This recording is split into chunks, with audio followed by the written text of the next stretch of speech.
This is the Ibala on our changing world. I'll be right back. Please stay with me.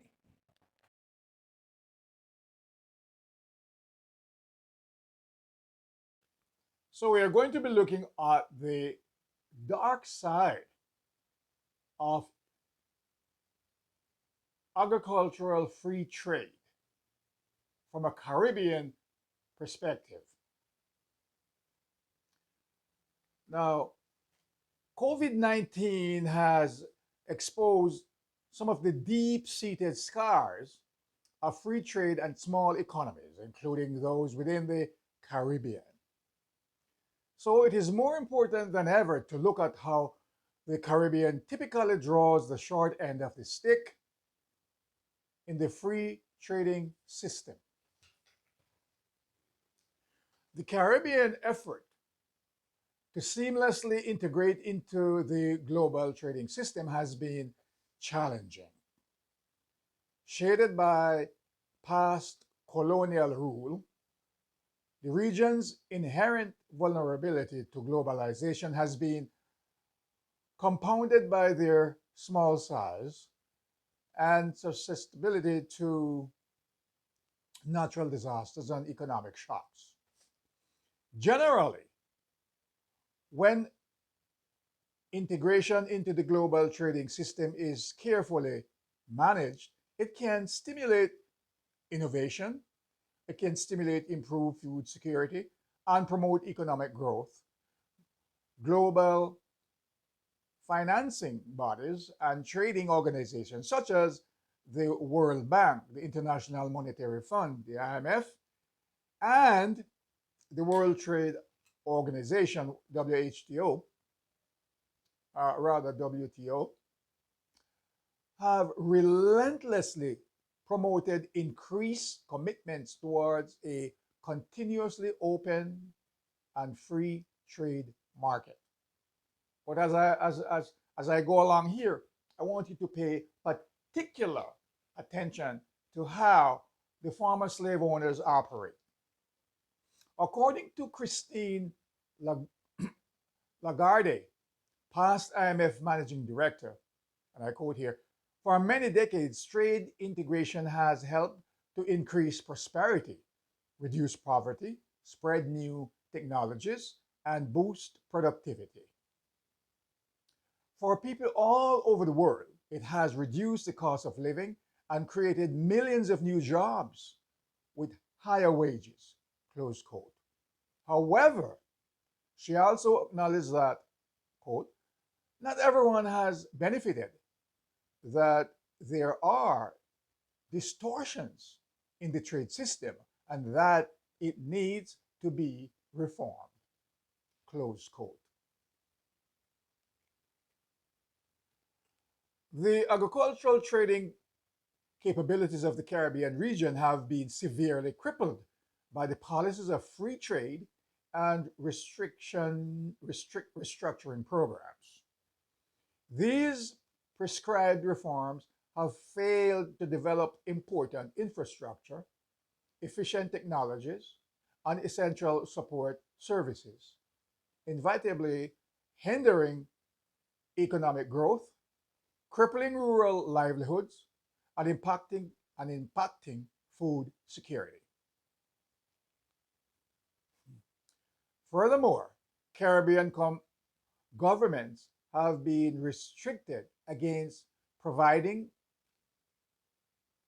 intervention strategies aimed at stimulating growth within the agricultural sector.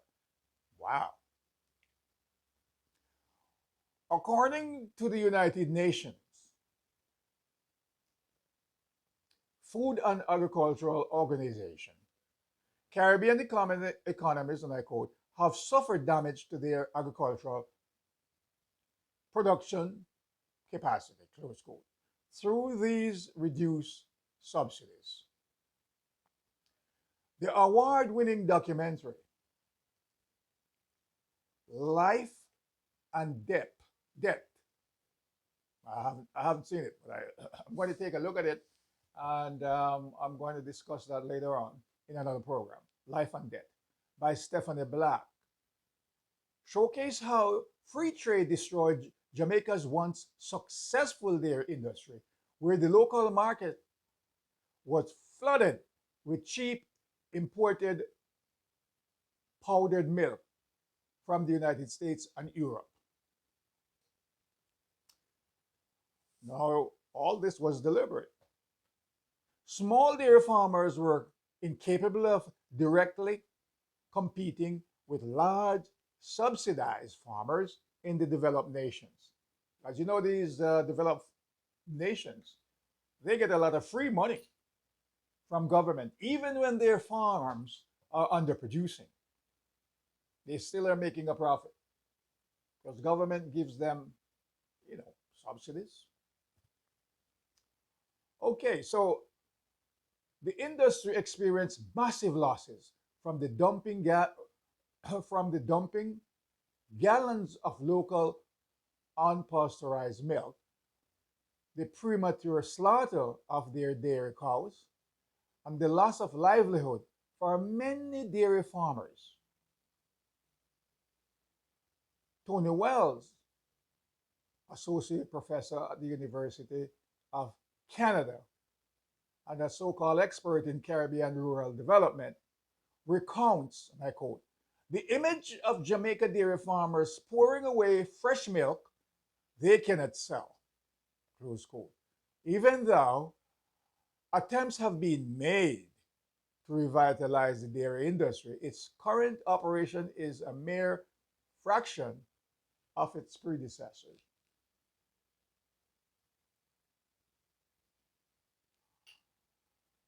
There is the persistent narrative by the West, of course, that if small economies remain disciplined in adhering to free trade policies and agreements, then the unfair competition on the world market will eventually become beneficial. That's not true because former colonial masters, you guys are way ahead of the game. So the rules-based order here that you're making reference to, in a way, that is talking about, well, if the small undeveloped countries work hard and follow the rules, then they can get to where you are. Not true. Now, according to Oxfam, quote, international trade is a game governed by rules which are constructed to ensure that they, developing countries, cannot win.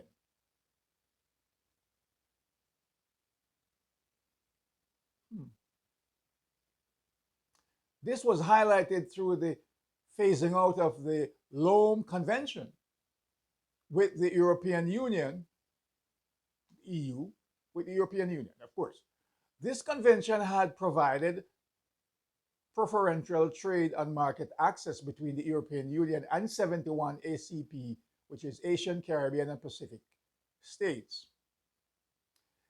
In 1989, the convention allowed all Caribbean exports to enter the European markets duty free and offered special schemes for commodities such as bananas and sugar.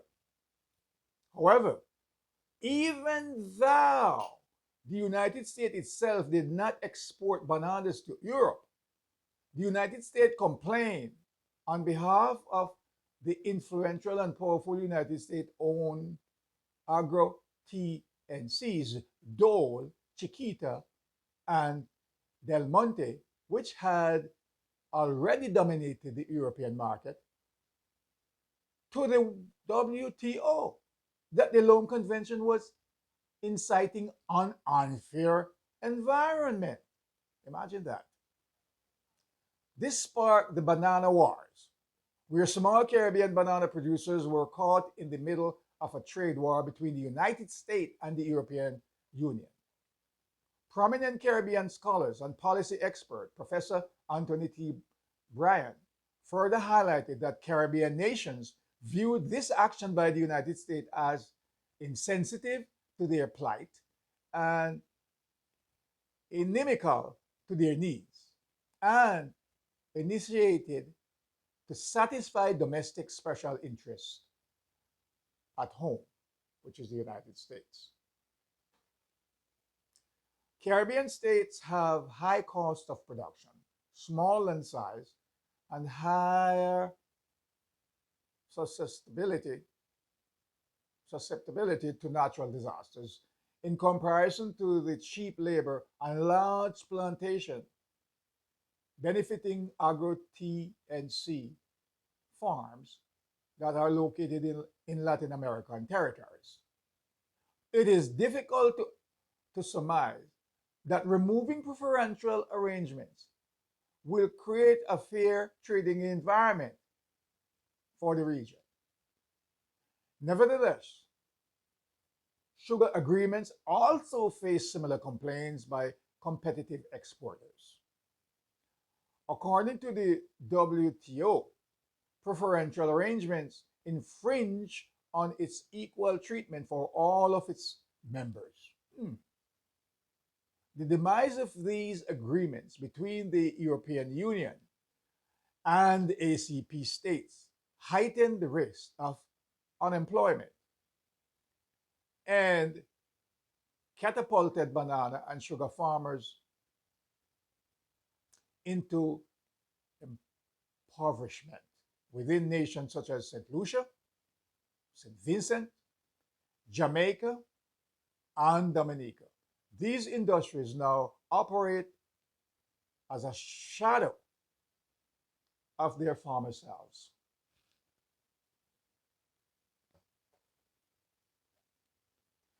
Even with this knowledge,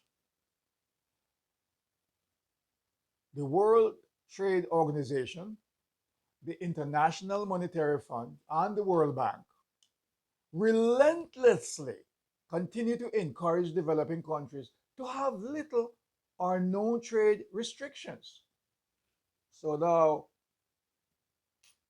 those developed countries don't want the little countries to have trade restrictions because they want to dump their goods on those little countries and kill out the small farming industry and put people out of work. And you know what happens after all of that.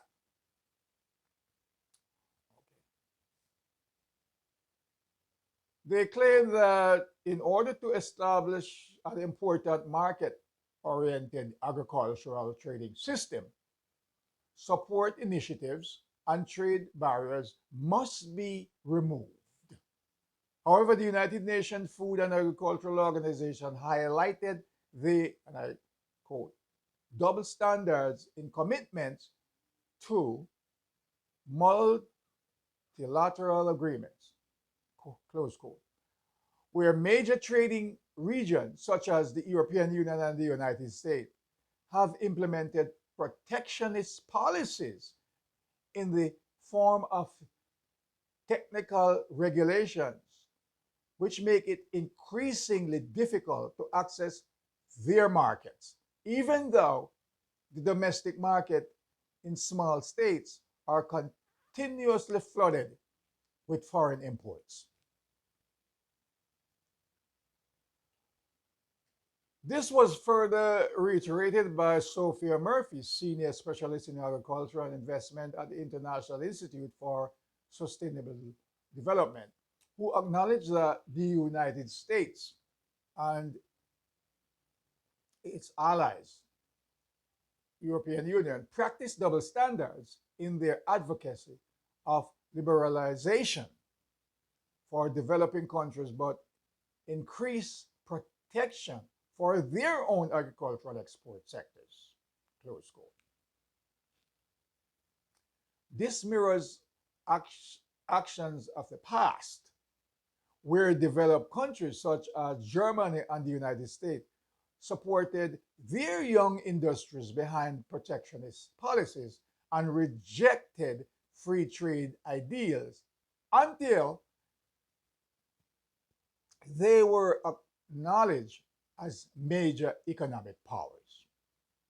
According to Oxfam, developing states experience financial losses of over United States $100 billion dollars from the cost of all protectionist policies in developing countries, a cost which outweighs the benefits of developmental aid.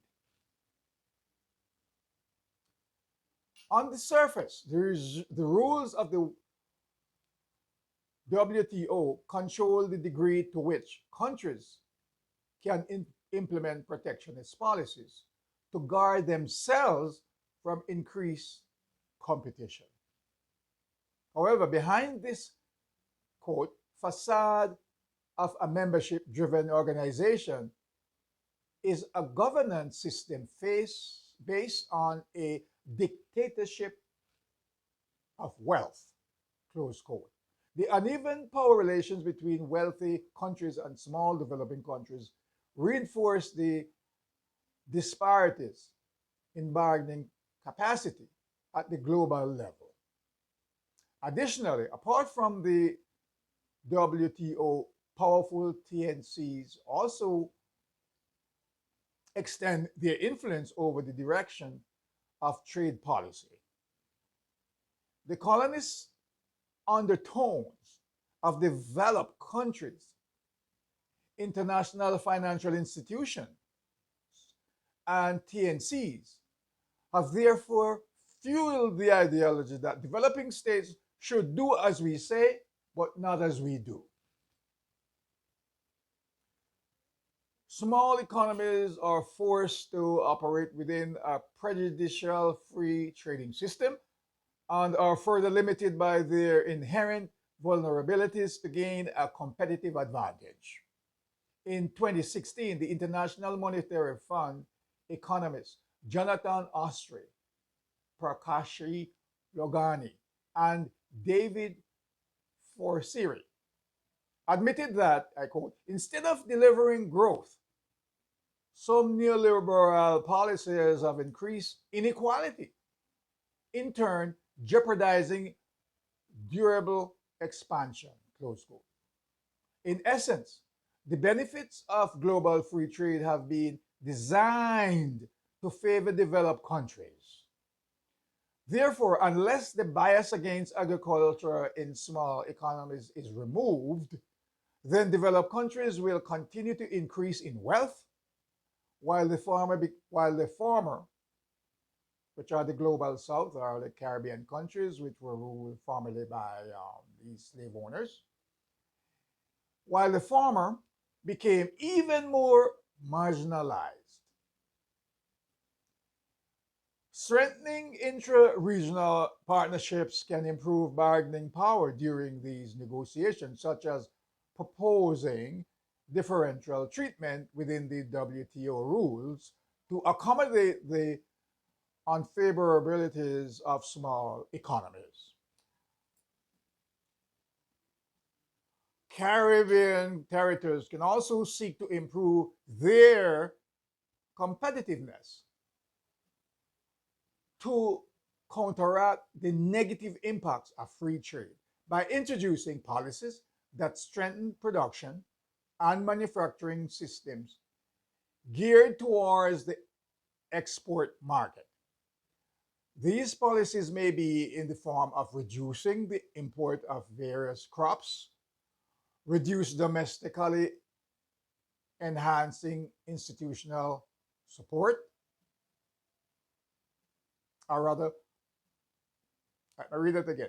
These policies may be in the form of reducing the import of various crops produced domestically, enhancing institutional support, improving technology, and investing in research and development. Even though Caribbean territories have been constrained by trade policies of dependency under the guise of development, their resiliency to ensure national self sufficiency and food security remains. So now it is clear that these special interest groups in the United States, they may not produce bananas in the United States, but they have companies like Chiquita, Dole, the pineapple company in South America, where they have basically slave labor. You know, so they can always they have arable land. They get the best land in those countries to farm,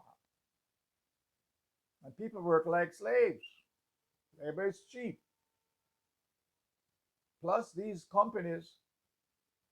companies in America, they get government subsidies also. They can't lose, so they can dump a lot of their cheap, unhealthy products in these small developing countries at a lower price. And people in the Caribbean countries, they don't have a lot. Most people don't have a lot of money, and even in developed countries, people are looking to to get a product that satisfies their needs, something that they can afford.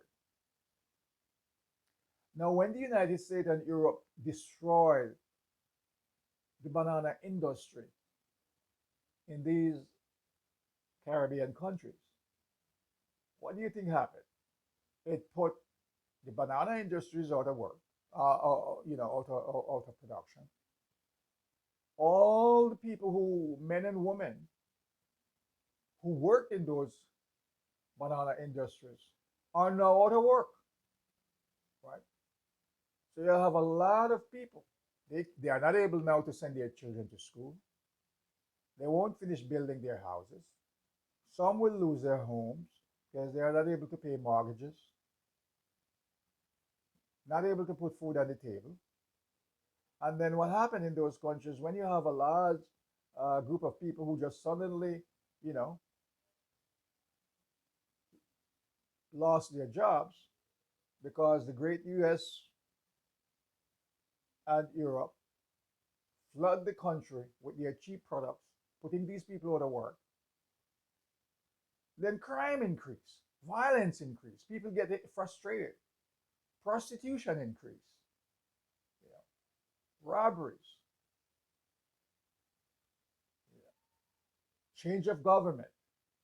And these same countries are going to they find a way to blame these countries that, oh, well, you weren't following the rules. So it's very important to be self sufficient.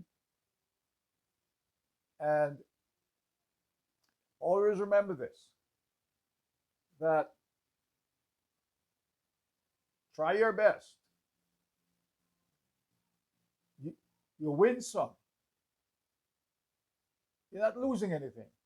Remember this, you win some and you learn some. That's how it works. This is the eyeballer on our changing world.